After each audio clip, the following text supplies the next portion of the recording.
തുടങ്ങിയിട്ടുണ്ടല്ലോ. അപ്പോൾ ഇന്ന് നമ്മൾ ഒരു വെജിറ്റേറിയൻ റെസിപ്പിയാണ് ചെയ്യാൻ വേണ്ടിയിട്ട് പോകുന്നത്. അപ്പോൾ ഇന്ന് നമ്മൾ ഉണ്ടാക്കുന്നത് തക്കാളി കൊണ്ട് ബിരിയാണിയാണ് ഉണ്ടാക്കുന്നത്. തക്കാളി കൊണ്ട് ബിരിയാണി ഉണ്ടാക്കിയാലും കഴിക്കാൻ വേണ്ടിയിട്ട് നല്ല ടേസ്റ്റ് ഉണ്ടാവും. റെഡി ആക്കിയിട്ട് എടുക്കാൻ വേണ്ടിയിട്ട് ഒട്ടും പാടില്ല. നല്ല ഈസി ആയിട്ട് റെഡി ആക്കിയിട്ട് എടുക്കാനും പറ്റും. ഇത് ഓഫീസിൽ പോണവർക്ക് ലഞ്ചായിട്ട് കൊണ്ടുപോകാം. അതേപോലെ കുട്ടികൾക്കൊക്കെ ആയിരുന്നാലും സ്കൂളിൽ ലഞ്ചായിട്ട് കൊടുത്തേക്കുക. കാരണം ഇത് ചൂടാറി കഴിഞ്ഞാലും കഴിക്കാൻ വേണ്ടിയിട്ട് നല്ല ടേസ്റ്റ് ആയിരിക്കും. പിന്നെ ഞാൻ കഴിഞ്ഞ ദിവസം ഉഴുന്ന് ബോണ്ടയുടെ ഒരു വീഡിയോ ഞാൻ അപ്ലോഡ് ചെയ്തിട്ടുണ്ടായിരുന്നു. അതേപോലെ തന്നെ ഉരുളക്കിഴങ്ങും കൊണ്ടുള്ള മിക്സ്ചറിൻ്റെ ഒരു വീഡിയോ ഞാൻ അപ്ലോഡ് ചെയ്തിട്ടുണ്ടായിരുന്നു. അത് നിങ്ങൾ കുറേ പേരൊക്കെ ട്രൈ ചെയ്ത് നോക്കിയിട്ട് നല്ല ടേസ്റ്റ് ഉണ്ടായിരുന്നു എന്ന് പറഞ്ഞു. അപ്പോൾ ഈ ട്രൈ ചെയ്ത് നോക്കാത്തവരുണ്ടെന്ന് വെച്ചിട്ടുണ്ടെങ്കിൽ അത് രണ്ടും നിങ്ങൾ ട്രൈ ചെയ്ത് നോക്കാൻ വേണ്ടിയിട്ട് മറക്കരുത്. രണ്ടും കഴിക്കാൻ വേണ്ടിയിട്ട് നല്ല ടേസ്റ്റ് ഉള്ളതാണ്. ഉഴുന്ന് ബോണ്ടയൊക്കെ എന്ന് വെച്ചിട്ടുണ്ടെങ്കിൽ നല്ല എന്താ പറയുക, നല്ല സോഫ്റ്റ് ആയിട്ടിരിക്കും. തേങ്ങ ചട്നി കൂടിയിട്ടാണ് കഴിക്കാൻ വേണ്ടിയിട്ട് നല്ല ടേസ്റ്റാണ്. അതേപോലെ തന്നെ ഉരുളക്കിഴങ്ങ് കൊണ്ടുള്ള മിക്സ്ചർ. അപ്പോൾ അതിനകത്ത് ഒരാൾ ചോദിച്ചിട്ടുണ്ടായിരുന്നു, ബൂന്തി അവരുണ്ടാക്കി കഴിയുമ്പോൾ എപ്പോഴും ബൂന്തി തണുത്ത പോലെ ഇരിക്കുന്നത്. ബൂന്തി തണുത്ത പോലെ ഇരിക്കുന്നത് ബൂന്തി ശരിക്കും മൊരിയാത്തത് കൊണ്ടാട്ടോ അങ്ങനെ വരുന്നത്. നന്നായിട്ട് മൊരിച്ചിട്ട് എടുത്തു കഴിഞ്ഞിട്ടുണ്ടെങ്കിൽ പിന്നെ അത് എത്ര ദിവസം കഴിഞ്ഞാലും അതേപോലെ തന്നെ നല്ല ക്രഞ്ചി ആയിട്ട് തന്നെ ഇരിക്കും. അപ്പോൾ ഈ നമുക്ക് ഒട്ടും സമയം കളയണ്ടേ നമ്മുടെ തക്കാളി കൊണ്ടുള്ള ബിരിയാണി റെഡിയാക്കിയിട്ട് എടുക്കാം. അപ്പോൾ ഇനി നമ്മുടെ തക്കാളി ബിരിയാണി റെഡിയാക്കാൻ വേണ്ട സാധനങ്ങൾ എന്തൊക്കെയാണെന്ന് നോക്കാം. അപ്പോൾ ഞാനിവിടെ കുറച്ച് സാധനങ്ങളൊക്കെ എടുത്തു വെച്ചിട്ടുണ്ട്. പക്ഷേ സാധനങ്ങളൊക്കെ കുറച്ചുണ്ടെങ്കിലും ഇതെല്ലാ സാധനങ്ങളും ഇപ്പോഴും നമ്മുടെ വീട്ടിലുണ്ടാവുന്നത് കേട്ടോ. അപ്പോൾ ഞാനിവിടെ എടുത്തേക്കുന്നത് ബസ്മതി റൈസാണ് എടുത്തേക്കുന്നത്. അപ്പോൾ ഞാനിവിടെ ഇതേപോലത്തെ ഗ്ലാസ്സിൽ 2 ഗ്ലാസ്സാണ് എടുത്തേക്കുന്നത്. ഒരു ഗ്ലാസ് ഓൾറെഡി ഞാൻ ആ പാത്രത്തിൽ ഇട്ടിട്ടുണ്ട്. പിന്നെ ഒരു ഗ്ലാസ്സും കൂടി എടുക്കുക. കാരണം നമ്മൾ എടുക്കണ സെയിം ഗ്ലാസ്സിൽ തന്നെയായിരിക്കണം വെള്ളം എടുക്കേണ്ടത്. അത് ബസ്മതി റൈസ് വേവിക്കാൻ വേണ്ടിയിട്ട് ഇപ്പം നമ്മൾ എടുക്കണ ഗ്ലാസ്സിൽ ഒരു ഗ്ലാസ് അരി എടുക്കുകയെന്ന് വെച്ചിട്ടുണ്ടെങ്കിൽ 1.5 ഗ്ലാസ് വെള്ളം ചേർക്കണം. അപ്പോൾ നമ്മളിപ്പോൾ 2 ഗ്ലാസ് അരി എടുത്തിട്ടുണ്ടല്ലോ, അപ്പോൾ 3 ഗ്ലാസ് വെള്ളം ചേർക്കാം. അപ്പോൾ നമുക്ക് ഫസ്റ്റ് എന്താ ചെയ്യാന്ന് വെച്ചിട്ടുണ്ടെങ്കിൽ ഈ അരി ഒന്നാണ്ട് കഴുകിയിട്ട് വെക്കാം. എന്നിട്ട് ഇതെല്ലാവരും കൂടിയിട്ട് അങ്ങോട്ട് മസാലയൊക്കെ റെഡി ആക്കിയിട്ട് വരുമ്പോഴേക്കും അരി ഒന്ന് ഇരുന്നിട്ട് ചെറുതായിട്ടൊന്ന് കുതിർന്ന പോലെ വരികയും ചെയ്യും. അപ്പോൾ അരി നന്നായിട്ട് കഴുകിയെടുത്തിട്ടുണ്ട്. ഇതാണ്ട് നീക്കി വയ്ക്കുക. അപ്പോൾ ഈ ചെറിയ നനവിൽ ഇരുന്നിട്ട് അരി നമുക്കൊന്ന് കുതിർന്ന് കിട്ടുമല്ലോ. ഇനി ഞാനിവിടെ ഇതേപോലത്തെ 2.5 തക്കാളിയാണ് എടുത്തേക്കുന്നത്. ഇത് ഞാൻ കട്ട് ചെയ്യാണ്ട് വെച്ചതാണ്, കാരണം ഇത് വലിയ തക്കാളി കേട്ടോ.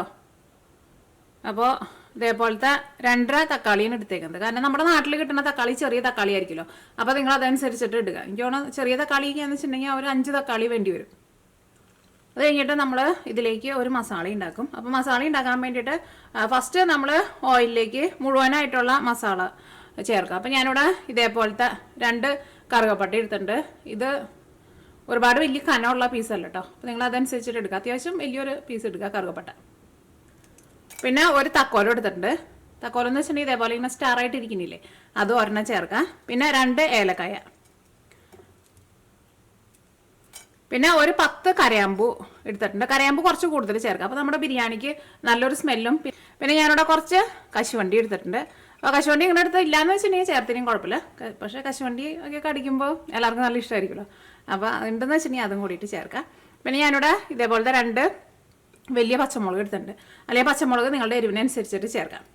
പിന്നെ ബിരിയാണിയിൽ ഇടുന്ന ഇലയുണ്ടല്ലോ, ബിരിയാണി ഇല എടുത്തിട്ടുണ്ട്. അതും ഞാനിവിടെ കുറച്ച് കൂടുതൽ എടുത്തിട്ടുണ്ട്. കാരണം ഇത് ചിക്കനൊന്നല്ലല്ലോ, തക്കാളി ആയതുകൊണ്ട് തക്കാളിയുടെ മാത്രം ഒരു ഫ്ലേവറല്ലേ കിട്ടുള്ളൂ. അപ്പോൾ നമ്മുടെ ഈ ബിരിയാണിയിലേക്ക് കുറച്ചും കൂടി നല്ലൊരു ഫ്ലേവർ വരണമല്ലോ. അപ്പോൾ അതിന് വേണ്ടിയിട്ട് ഞാനിവിടെ ബിരിയാണി ഇല ഇത് ഇത്രയ്ക്കാണ് എടുത്തത്. ഒരു 3 എടുത്തിട്ടുണ്ട്. അതൊക്കെ കുറച്ച് കൂടുതൽ ചേർത്തോ. പിന്നെ ഒരു വലിയൊരു സവോള നല്ല പൊടിയായിട്ട് കട്ട് ചെയ്തിട്ട് എടുത്തത്. പിന്നെ മല്ലിയിലയും പുതിനയിലയും. അത് പുതിനയിലയും ബിരിയാണിയിൽ കുറച്ച് നന്നായിട്ട് ചേർക്കാം. പുതിനയില മല്ലിയിലയും ചേർക്കാം, പക്ഷെ പുതിനയില കുറച്ച് നന്നായിട്ട് ചേർക്കാം. എപ്പോഴായിരുന്നാലും ബിരിയാണിക്ക് കഴിക്കുമ്പോൾ നല്ല ടേസ്റ്റ് ഉണ്ടാവും. പിന്നെ നമ്മൾ ഈ മുഴുവനായിട്ടുള്ള ഈ മസാലയുടെ കൂടെ ഞാനിവിടെ ഒരു 1/4 ടേബിൾ സ്പൂൺ വലിയ ജീരകം, പെരുംജീരകം എടുത്തിട്ടുണ്ട്. ഇത് നമുക്ക് ഇതിൻ്റെ കൂടെ കൊണ്ട് വയ്ക്കാം. ഇത് ഫസ്റ്റ് നമ്മൾ ഓയിലിട്ടിട്ട് ഇത് നമ്മളൊന്നോട്ട് ചൂടാക്കും. അത് കഴിഞ്ഞിട്ടാണ് സവോളയൊക്കെ ചേർക്കുക. പിന്നെ ജിഞ്ചർ ഗാർലിക് പേസ്റ്റ് വേണം. അത് ഞാനിവിടെ ഓൾറെഡി മിക്സിയിലിട്ടിട്ട് അരച്ച് നല്ല പേസ്റ്റ് പോലെ എടുത്തിട്ടുണ്ട്. ഇത് ഞാനിവിടെ 2 ടേബിൾ സ്പൂണാണ് ചേർക്കുന്നത്. അത് നിങ്ങൾ ഒരു 8 ഒരു വലിയ വെളുത്തുള്ളിയാണ് ഞാൻ എടുത്തിട്ടുണ്ടായിരുന്നത്. പിന്നെ ഒരു വലിയ കഷ്ണം ഇഞ്ചിയും കൂടിയിട്ട് കുറച്ച് വെള്ളം ഒഴിച്ചിട്ട് നല്ല പേസ്റ്റ് പോലെ അരച്ചിട്ടെടുക്കുക. പിന്നെ ഞാനിവിടെ 2 ടേബിൾ സ്പൂൺ തൈരും ചേർക്കുന്നുണ്ട്. തക്കാളിക്ക് പുളിയാണെങ്കിലും ഇത് ബിരിയാണിയാണല്ലോ, അപ്പോൾ തൈരും കൂടിയിട്ട് ചേർക്കാം. അപ്പോഴായിരിക്കും ആ റൈസുമേക്ക് നന്നായിട്ട് നമ്മുടെ മസാലയ്ക്ക് നന്നായിട്ട് പിടിച്ച് വരാം. അപ്പോൾ ഞാനിവിടെ എടുത്തേക്കുന്നത് ഒട്ടും പുളിയില്ലാത്ത കട്ട തൈരായിട്ട് എടുത്തേക്കുന്നത്. അപ്പോൾ നിങ്ങൾ എടുക്കുമ്പോൾ നല്ല പുളിയുള്ള തൈരാന്ന് വെച്ചിട്ടുണ്ടെങ്കിൽ നിങ്ങൾ അതനുസരിച്ചിട്ട് ചേർക്കണം. പിന്നെ ഇതിലേക്ക് നമ്മൾ മസാലപ്പൊടികളായിട്ട് മഞ്ഞൾപ്പൊടിയും ചേർക്കും, മുളക് പൊടിയും ചേർക്കും, കുരുമുളക് പൊടിയും ചേർക്കും. മല്ലിപ്പൊടി ചേർക്കില്ല. അപ്പോൾ ഇത്രയ്ക്ക് സാധനങ്ങളാണ് നമുക്ക് ബിരിയാണി റെഡിയാക്കാൻ വേണ്ടിയിട്ട് വേണ്ടത്. അപ്പോൾ ഇനി നമുക്ക് ബിരിയാണി റെഡിയാക്കാൻ വേണ്ടിയിട്ട് തുടങ്ങാം. വേണമെന്ന് വെച്ചിട്ടുണ്ടെങ്കിൽ കുക്കറിലും ചെയ്യാം. പക്ഷേ എനിക്ക് തോന്നുന്നു ബസ്മതി റൈസൊക്കെ നമ്മൾ വെക്കുമ്പോൾ കുക്കറിൽ വെച്ചാലും ഇപ്പോൾ ഇങ്ങനെ സാധാരണ പാനിൽ വെച്ചാലും വേവണ സമയം ഏതാണ്ട് ഒരേപോലെ തന്നെ ഇരിക്കുള്ളൂ. പിന്നെ ബസ്മതി റൈസൊക്കെ നമുക്ക് വേവിച്ചിട്ട് എടുക്കാൻ വേണ്ടിയിട്ട് ഒരുപാട് സമയമൊന്നും ആവശ്യമില്ല. അപ്പോൾ നമുക്ക് ഇതേപോലെ പാനിലുണ്ടാക്കാം. പാൻ നന്നായിട്ട് ചൂടായിട്ടുണ്ട്. ഇനി ഇതിലേക്ക് ആവശ്യത്തിന് ഓയിൽ ചേർക്കാം. അപ്പോൾ ഞാനിവിടെ കുറച്ച് ഓയിലും പിന്നെ കുറച്ച് നെയ്യും കൂടിയിട്ട് രണ്ടും കൂടിയിട്ട് മിക്സ് ചെയ്തിട്ടാണ് ചെയ്യണത്. അപ്പോൾ നമ്മുടെ നെയ്യുടെ ഒക്കെ ഒരു ടേസ്റ്റ് വരുമല്ലോ ബിരിയാണിക്ക്. കുറച്ച് നെയ്യും ചേർക്കാം. ഓയിൽ നന്നായിട്ട് ചൂടായിട്ടുണ്ട്. ഇനി ഇതിലേക്ക് ബിരിയാണി ഇല ചേർക്കാം. ഇത് ബേ ലീഫ് എന്ന് പറയില്ലേ അതാട്ടോ. പിന്നെ കാഷ്നട്ട് ഇപ്പോൾ ചേർക്കണ്ട. നമുക്ക് ഫസ്റ്റ് മുഴുവനായിട്ടുള്ള മസാലകൾ നമ്മൾ എടുത്ത് വെച്ചിട്ടുണ്ടല്ലോ അത് എല്ലാം ചേർക്കാം. തീ നന്നായിട്ട് കുറച്ച് വെച്ചോ. ഇതിലേക്ക് കുറച്ച് കശുവണ്ടിയും ചേർക്കാം. ഏലക്കായ ചേർക്കുമ്പോൾ ഒന്ന് പതുക്കെ ഒന്ന് ചതച്ചിട്ട് ചേർക്കണം കേട്ടോ. അല്ലെങ്കിൽ ചിലപ്പോൾ നമ്മൾ നന്നായിട്ട് ചൂടായി കഴിയുമ്പോൾ നമ്മുടെ മേത്തേക്ക് തെറിക്കും. ഞാനത് ചതയ്ക്കാൻ വേണ്ടിയിട്ട് മറന്നുപോയി. അത് ചെറിയ തീയിലിട്ടിട്ട് നന്നായിട്ടൊന്ന് മുരിഞ്ഞ് വരട്ടെ. പെട്ടെന്ന് അങ്ങോട്ട് തീ കൂട്ടിയിട്ടുണ്ടെങ്കിൽ നമ്മുടെ എല്ലാ മസാലകളും കൂടിയിട്ട് പെട്ടെന്ന് അങ്ങോട്ട് കരിഞ്ഞു പോകും. അപ്പോൾ നമ്മുടെ ഈ ഓയിലിലേക്ക് അതിൻ്റെ ഫ്ലേവറൊന്നും കിട്ടില്ല. അപ്പോൾ ഞാനവിടെ ലോ ഫ്ലെയിമിലിട്ടിട്ട് ഇങ്ങനെ ഇളക്കി കൊടുക്കാണ്. അപ്പോൾ നല്ലൊരു സ്മെല്ല് കിട്ടും. അപ്പോൾ നമ്മുടെ കശുവണ്ടിയുടെ കളറൊക്കെ മാറി ഒരു ഗോൾഡൻ കളറായി തുടങ്ങിയിട്ടുണ്ട്. നമ്മുടെ മസാലകളെല്ലാവരും നന്നായിട്ട് ചൂടായിട്ടുണ്ട്. ഇതിലേക്ക് നമ്മൾ സവോള നല്ല പൊടിയായിട്ട് കട്ട് ചെയ്തിട്ട് വെച്ചിട്ടുണ്ടല്ലോ അതും പിന്നെ പച്ചമുളകും ചേർക്കുന്നത്.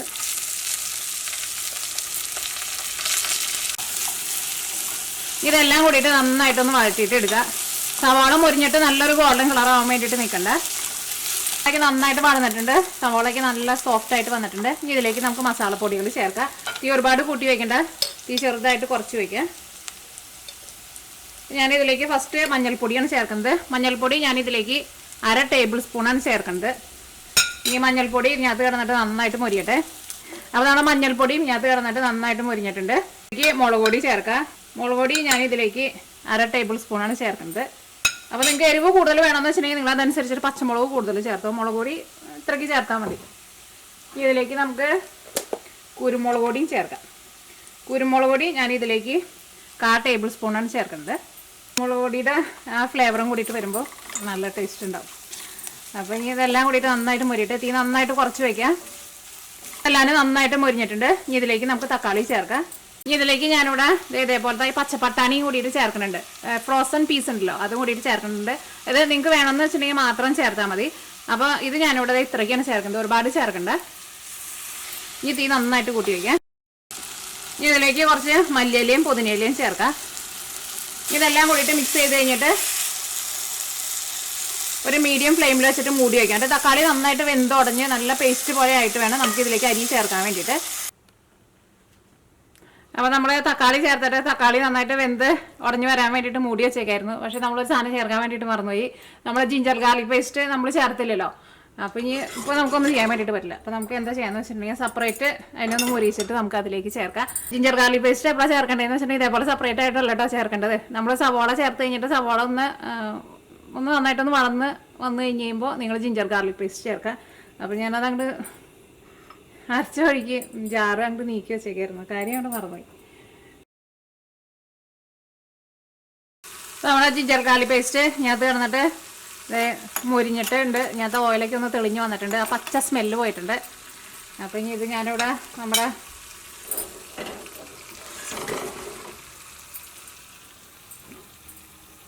ഇതിലേക്ക് ചേർക്കാം കേട്ടോ.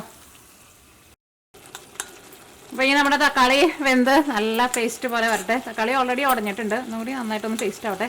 പിന്നെ ആ ജിഞ്ചർ ഗാർലിക് പേസ്റ്റിൻ്റെ കൂടെ നന്നായിട്ടൊന്ന് ചേർന്ന് ഒന്നും കൂടിയും കറി നന്നായിട്ടൊന്ന് തിളക്കട്ടെ. ഒന്ന് മൂടി വയ്ക്കട്ടെ. അപ്പോൾ നമ്മുടെ തക്കാളിക്ക് വെന്ത് നല്ല പേസ്റ്റ് പോലെ ആയിട്ടുണ്ട്.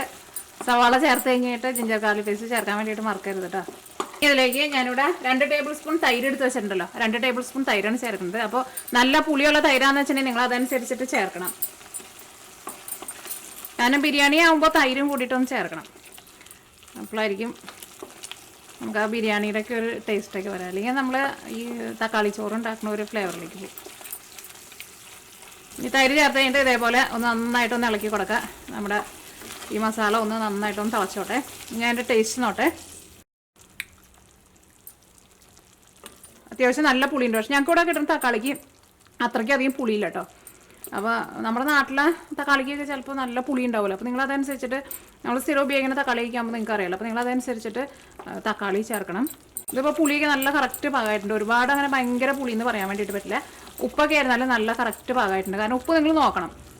ഇനി നമ്മൾ അരി ചേർത്ത് കഴിഞ്ഞിട്ട് അരിയിലേക്കുള്ള ഉപ്പും കൂടിയിട്ട് ചേർക്കും. അപ്പോൾ എങ്ങാനും കറിയിൽ എങ്ങനെ ഉപ്പ് കൂടുതൽ പോലെ തോന്നണുണ്ടെന്ന് വെച്ചിട്ടുണ്ടെങ്കിൽ നിങ്ങൾ അരിയിലേക്കുള്ള ആ വെള്ളത്തിലേക്ക് ഉപ്പ് ചേർക്കുമ്പോൾ അതനുസരിച്ചിട്ട് കുറച്ച് ചേർത്താൽ മതി.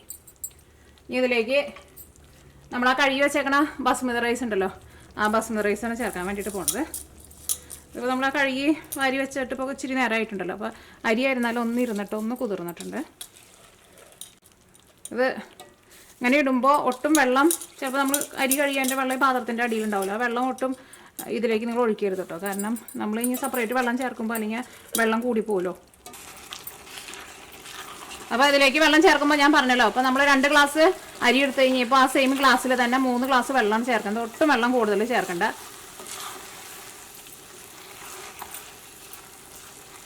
ഈ അരി ഇതിനകത്ത് നന്നായിട്ടൊന്ന് മിക്സ് ചെയ്യുക. അപ്പോൾ ഈ അരിയുമേക്ക് മസാലയ്ക്ക് നന്നായിട്ട് പിടിച്ചിട്ട് ആ മസാലയിലുള്ള വെള്ളമൊക്കെ പറ്റിയിട്ടൊന്ന് ഡ്രൈ ആയിട്ട് വരികയും ചെയ്യും. അരി ചേർത്തതിൻ്റെ ഇങ്ങനെ നന്നായിട്ട് ഇളക്കി കൊടുക്കുക. ഇത് നന്നായിട്ടൊന്ന് ചൂടാവട്ടെ. അത് കഴിഞ്ഞിട്ട് നമുക്ക് ഇതിലേക്ക് വെള്ളം ചേർക്കാം. ഇതിലേക്ക് നമ്മൾ 3 ഗ്ലാസ് വെള്ളമാണ് ചേർക്കാൻ വേണ്ടിയിട്ട് പോകുന്നത്. ഞാനിവിടെ വെള്ളത്തിൽ ഉപ്പ് ചേർത്തിട്ടുണ്ട് കേട്ടോ.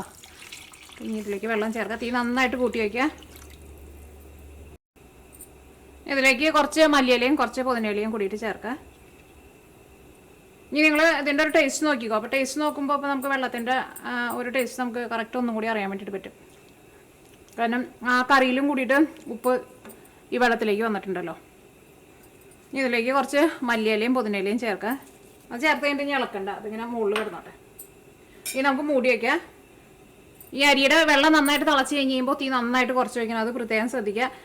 തീ എന്തോരം കുറച്ച് വയ്ക്കാമോ അത്രയ്ക്ക് കുറച്ച് വയ്ക്കുക. ഇപ്പോഴല്ല കേട്ടോ, നന്നായിട്ട് തിളച്ച് കഴിഞ്ഞിട്ട് എന്നിട്ട് ചെറിയ തീയിലിരുന്നിട്ട് അരി വെന്ത് വരണം. അപ്പോൾ അരിയുടെ ഉള്ളിലേക്കൊക്കെ ആയിരുന്നാലും മസാലയ്ക്ക് നന്നായിട്ട് പിടിക്കും.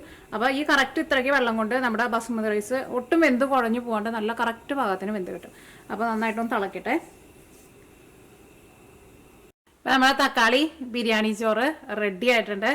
ഇത് നമുക്കൊന്ന് തുറന്ന് നോക്കാം. അപ്പോൾ ഞാനിവിടെ തീ നന്നായിട്ട് കുറച്ചിട്ട് ഒരു 17-18 മിനിറ്റ് വെച്ചിട്ടുണ്ടായിരുന്നു. തീ ഒട്ടും കൂട്ടി വെച്ചിട്ടുണ്ടായിരുന്നില്ല. ചെറിയ തീയിലിരുന്നിട്ട് ഇത് നമ്മുടെ റൈസൊക്കെ നന്നായിട്ട് വെന്ത് വന്നിട്ടുണ്ട്. തുറക്കുമ്പോൾ തന്നെ നല്ല മണമാക്കി വരുന്നുണ്ട്. ഇതേപോലെ വേവിച്ചിട്ട് എടുത്തിട്ടുണ്ടെന്ന് വെച്ചിട്ടുണ്ടെങ്കിൽ റൈസ് ഒട്ടും വെന്ത് കുഴഞ്ഞു പോകില്ല. നമ്മൾ ഒട്ടും പേടിക്കേണ്ട ആവശ്യമില്ല. ആ വെള്ളം കറക്റ്റ് അളവിൽ ചേർത്താൽ മതി.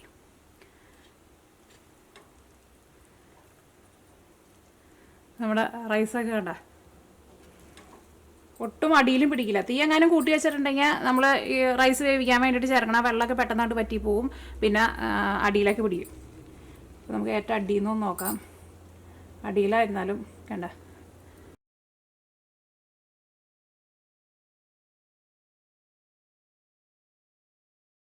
ഇപ്പോൾ നമ്മുടെ ചോറായിരുന്നാലും കണ്ട ഒട്ടും അടിയിലും പിടിച്ചിട്ടില്ല കേട്ടോ. തീ എങ്ങാനും കൂട്ടി വെച്ചിട്ടുണ്ടെങ്കിൽ ഉറപ്പായിട്ട് അടിയിൽ പിടിക്കും. അപ്പോൾ നമ്മുടെ തക്കാളി ബിരിയാണി ചോറ് റെഡി ആയിട്ടുണ്ട്. ഇനി ഞാനൊന്ന് ടേസ്റ്റ് ചെയ്ത് നോക്കട്ടെ. ഇതിലേക്ക് നമ്മൾ ആ പച്ചപ്പട്ടാണിയൊക്കെ ഇട്ടുണ്ടായിരുന്നല്ലോ, അതിങ്ങനെ ഇടയ്ക്ക് നമുക്കിങ്ങനെ കടിക്കാനൊക്കെ കിട്ടും. പിന്നെ നമ്മൾ കുറച്ച് കാഷ്നട്ടും ചേർത്തിട്ടുണ്ടായിരുന്നല്ലോ. നല്ല മണമൊക്കെ വരുന്നുണ്ട്. നോക്കട്ടെ.